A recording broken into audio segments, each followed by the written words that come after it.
Nous avons un long chemin à faire. Saviez-vous que 600 000 personnes par an décèdent des suites de la sédentarité? En effet, avec l'émergence et le développement des nouvelles technologies, l'homme n'a plus besoin de se déplacer de par lui-même.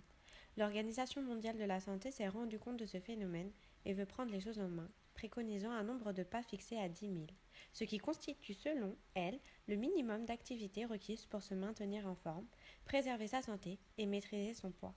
Cette activité de tous les jours est non seulement indispensable pour prévenir les risques de développement de certaines maladies graves, mais elle améliore également, quel que soit l'âge, notre qualité de vie. C'est ainsi que dans le cadre de notre projet, nous nous sommes intéressés à voir si notre entourage parvenait à atteindre ce seuil de 10 000 pas quotidiens, alors même que la moyenne nationale est située aux alentours des 7 000 pas. Nous avons donc interrogé 28 personnes situées dans deux tranches d'âge, les 18-25 ans et les 45-59 ans. Au sein de ces tranches d'âge, différents profils se dessinaient. Des personnes sportives,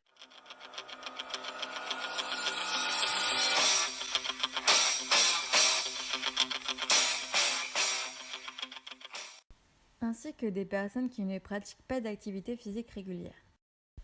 Pour cela, chacun a été muni d'un podomètre pour une durée de 4 jours, comprenant 2 jours de semaine et 2 jours du week-end.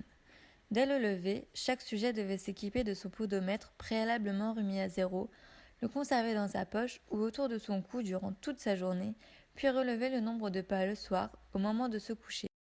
De plus, pour évaluer le niveau de bien-être et l'état de santé, ainsi que le niveau d'activité physique moyen de chaque individu, nous leur avons soumis 2 questionnaires auxquels ils devaient répondre attentivement. À l'issue de l'expérience, nous avons pu constater que les hommes sont en moyenne plus actifs que les femmes en semaine comme durant le week-end, même si l'écart est nettement plus important en semaine. Les jeunes adultes font plus de pas que leurs aînés en semaine, mais la tendance s'inverse le week-end. En effet, les plus jeunes diminuent leur nombre de pas quotidiens durant le week-end, quand les plus âgés l'améliorent.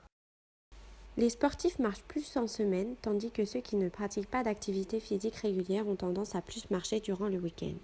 On soulignera qu'en semaine, l'écart journalier entre les sportifs et les non-sportifs est d'environ 10 000 pas, contre une différence de 5 000 pas le week-end, ce qui est considérable.